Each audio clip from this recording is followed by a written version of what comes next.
Em 10 de julho de 1981, Ken Rex McElroy foi assassinado em Skidmore, Missouri, em um dos casos mais bizarros que as autoridades já encontraram.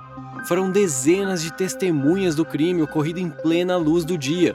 Deveria ter sido um caso fácil de resolver, mas todos na cidade trabalhavam juntos de alguma forma e até hoje a polícia ainda não sabe exatamente quem acabou com a vida de McElroy.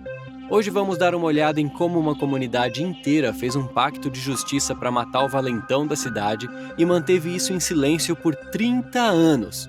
Mas antes da gente começar, certifique-se de se inscrever no canal Fatos Impressionantes. Depois disso, nós ficaríamos muito gratos se você deixasse um comentário e nos informasse sobre outros crimes famosos que gostaria de ouvir. Ok, hora de descobrir como uma cidade inteira se uniu para acabar com a vida de Ken Rex McElroy, o vilão de Roadhouse. Ken Rex McElroy nasceu em 1934 em uma família de agricultores migrantes pobres. Aos 15 anos, ele abandonou o ensino médio e começou a se destacar como um filho da mãe de primeira linha. Ele era um ladrão de gado e coisas pequenas, e ao longo dos anos foi suspeito de roubar quase tudo, incluindo bebidas alcoólicas, gasolina, grãos, gado e até antiguidades. Apesar das frequentes acusações, McElroy foi capaz de evitar condenações com a ajuda da boa e velha intimidação de bandidos. Mas falamos disso mais pra frente. Falando em roubar coisas, McElroy conheceu sua futura esposa, Trena McLeod, quando ela tinha apenas 12 anos e ele era 20 anos mais velho. O método de McElroy consistia em seguir rotineiramente seu ônibus escolar, buzinando e gritando com o motorista até que o ônibus parasse e permitisse que ele fugisse com ela. Quando o motorista de ônibus escolar pode ser intimidado para se tornar cúmplice de um sequestro... Mas esse é o tipo de controle que McElroy tinha sobre o povo de Skidmore. Trena deu à luz ao primeiro filho do casal quando tinha apenas 14 anos, momento em que, de acordo com os registros do tribunal, ela tentou escapar dele e voltar para a casa de seus pais, mas McElroy supostamente a encontrou e levou de volta para sua casa. Sim, até os pais de Trena estavam com muito medo de enfrentá-lo e não sem razão. McElroy ficou com raiva quando a mãe e o padrasto de Trena se recusaram a permitir ele casar com a filha menor de idade. Então ele supostamente voltou para a casa deles, matou o cachorro e queimou a casa. Ele foi indiciado por estupro estatutário, incêndio criminoso e agressão, e Trena e o bebê foram colocados em um lar adotivo. Isso apenas enfureceu McElroy, que aparentemente foi encorajado por anos, sem nunca ser responsabilizado por seus atos cada vez mais hediondos. Ele se sentava do lado de fora do lar adotivo e ameaçava sequestrar a filha biológica da família, a menos que o deixassem levar Trena no que ele descreveu como uma troca garota por garota. Roy não era nada além de um fã de abdução de força contundente, ou mais conhecido como sequestro. De acordo com os relatos de Trena, McElroy finalmente conseguiu se casar com ela em 1974, o que lhe permitiu evitar qualquer acusação criminal por engravidar uma menor. Porque, aparentemente, você pode fazer o que quiser com uma criança desde que se case com ela depois. Eu simplesmente não entendo. Bom, McElroy mudou a jovem para a casa que ele dividia com sua esposa, Alice. Mas embora fosse legalmente casado com Trena, McElroy continuou a ter filhos com Alice. Ao todo, o homem teve 11 filhos com 3 mães. E, embora Trena mais tarde se retratasse da história que levou às múltiplas acusações de McElroy em uma entrevista à revista People após seu assassinato, a natureza predatória de McElroy é uma questão de registro público. Em outra de suas inúmeras interações criminosas com o povo de Skidmore, McElroy supostamente atirou em um fazendeiro chamado Romaine Henry. Em 1976, Henry afirmou que confrontou McElroy por disparar armas contra sua propriedade. Ao invés de ir embora, McElroy optou por atirar em Henry. Enquanto esperava pela data do julgamento, McElroy dirigiu repetidamente sua caminhonete até a fazenda de Henry para tentar intimidá-lo a retirar as acusações. Mas Henry manteve sua posição. E, infelizmente, a coragem de Henry diante do valentão da cidade não foi grande coisa. Quando um julgamento foi finalmente marcado, McElroy conseguiu encontrar 2 caçadores de guaxinim que alegaram que ele estava com eles e não na propriedade de Henry na data em questão. No final, McElroy foi absolvido. Ao longo de sua vida em Skidmore, McElroy foi indiciado 21 vezes por vários crimes, todos os quais ficaram impunes por um motivo ou outro. Nos casos em que McElroy fosse preso e acusado, ele empregaria o mesmo método que usou com os pais de Trina e Henry, a coerção. Como provavelmente é óbvio agora, McElroy era um cara bem assustador. Tão assustador que as testemunhas normalmente se recusavam a testemunhar. Os advogados se recusavam a processá-lo e os juízes são repreendidos. Assim, o povo de Skidmore suportou McElroy e suas ações ilícitas sem qualquer esperança de condenação. A gota d'água veio em 1980, quando um balconista acusou a filha de McElroy de pegar doces da mercearia de Skidmore Town, que pertencia a Ernest, de 70 anos, e sua esposa Lois. Quando McElroy foi confrontado sobre o assunto, sua resposta, e eu tô falando sério aqui, foi oferecer dinheiro a Lois para lutar contra sua esposa Trina. Aparentemente, ele estava procurando iniciar uma série lucrativa de vídeos de brigas de esposas. A Lois não aceitou.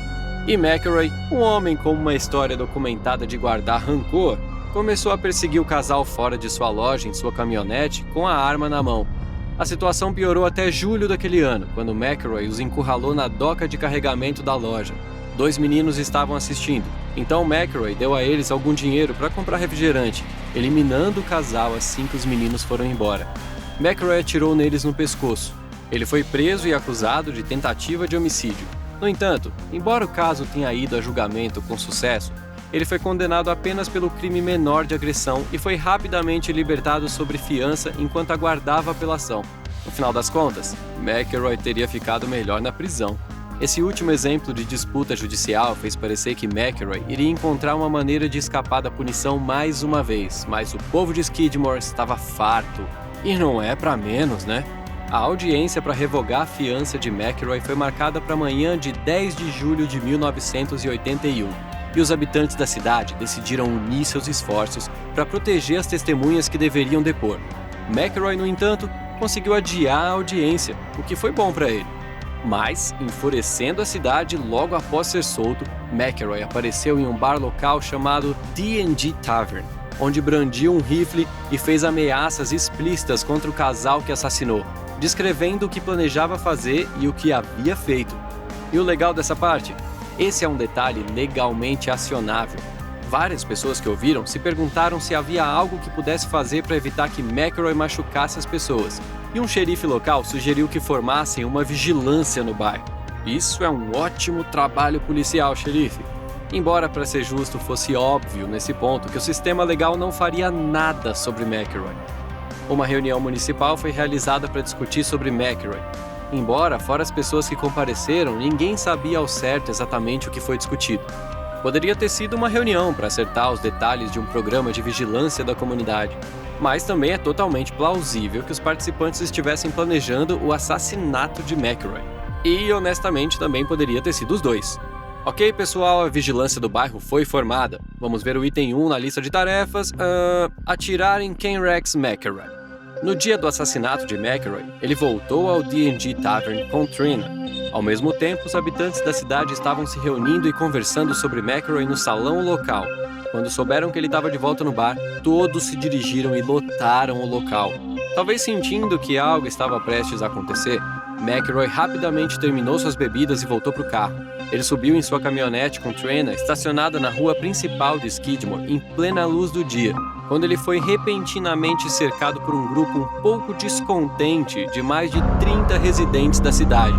Quando McElroy estendeu a mão indiferente para acender um cigarro, vários tiros foram disparados contra o caminhão. As balas o atingiram na cabeça e no pescoço enquanto Trina gritava de horror. Ninguém tentou ajudar McElroy e ninguém chamou uma ambulância. Ken Rex McElroy morreu no local. A polícia sabia que devia haver mais de um atirador. Um tiro veio de trás do caminhão, o outro de um quarteirão de distância, e além disso, cápsulas de 2 armas diferentes foram encontradas no local. Uma Magnum calibre 22 e uma Mauser de 8mm. Ter vários atiradores na cena do crime pode ter sido parte de um esforço deliberado para aumentar a confusão, tornando difícil para as autoridades identificar o responsável, ou considerando o histórico de décadas de McElroy como um belíssimo pode ter sido apenas o caso de mais de uma pessoa querer atirar nele. Com tantas testemunhas do crime e pelo menos 2 pessoas puxando o gatilho, o promotor do condado, David Baer, convocou um grande júri, confiante de que um suspeito seria identificado e detido. No entanto, Nenhum suspeito foi identificado e nenhuma prisão foi feita. O FBI até se envolveu e conduziu mais de 100 entrevistas, mas não conseguiu produzir um único fragmento de evidência para ligar alguém ao assassinato de McElroy. O povo de Skidmore simplesmente se recusou a falar, então nenhuma acusação poderia ser feita.